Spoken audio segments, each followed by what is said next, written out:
আজকে মামনির কাছে গেছিলাম পার্ল প্রাইডে, আর মামনির কাছে চা খেলাম। ওখানে মুন চা বানিয়েছিল, চা খেলাম, আরও অনেক কিছু স্ন্যাক্স টুকটাক ছিল, খেলাম। ভাবলাম খিদে পাবে না।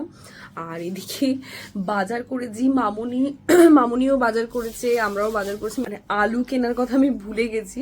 মামনির থেকে আমি 6টা আলু নিয়ে এসেছি রাত্রে ডিনার করব বলে।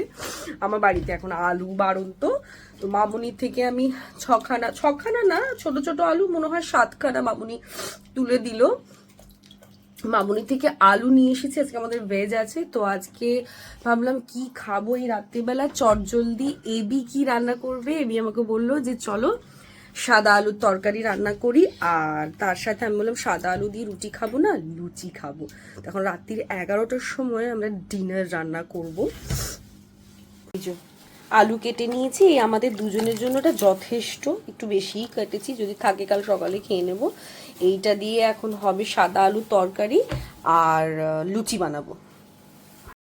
এখানে হচ্ছে গ্রিন টমেটো দিয়ে, মানে কাঁচা টমেটো দিয়ে হবে, ওপর দিয়ে একটু ধনে পাতা দেবো। সাদা আলুর তরকারি সঙ্গে হবে লুচি। যে গরম গরম লুচি ভাজছি, এটা আমার লাস্ট রাউন্ড লুচি চলছে। এই যে একটা ছেড়ে দেবো, এক হাতে ভিডিও করছি, জানি না এটা ফুলবে কিনা। আমার আবার 2-4টে ফোলার পরে মাঝে মাঝে একটা দুটো লুচি আবার ফোলে না, আর ভিডিও করতে গেলে তো আরোই ফুলবে না। এই দেখো, এটা যেমন ফোলেনি, দেখি যদি ফোলে তো তোমাদেরকে দেখো। এখানে দেখো ফুলেছে। নেক্সট ট্রাই, দেখা যাক এটা ফোলে কিনা। মনে হচ্ছে ফুলবে, ওয়াও, এইটা ফুলেছে। বেশি ফোলাতে গিয়ে আবার তেলটা গরম হয়ে গেল, লাল হয়ে গেছে। এই যে একটা ফুলেছে, আর একটা দেখি ইভেনলি ফোলাতে পারি কিনা।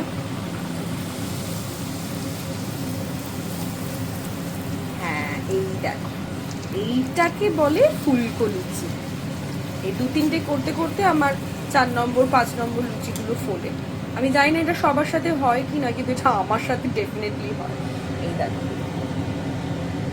গরম গরম ফুলকো লুচি আর সাথে সাদা আলুর তরকারি, ডিনার সর্টেড।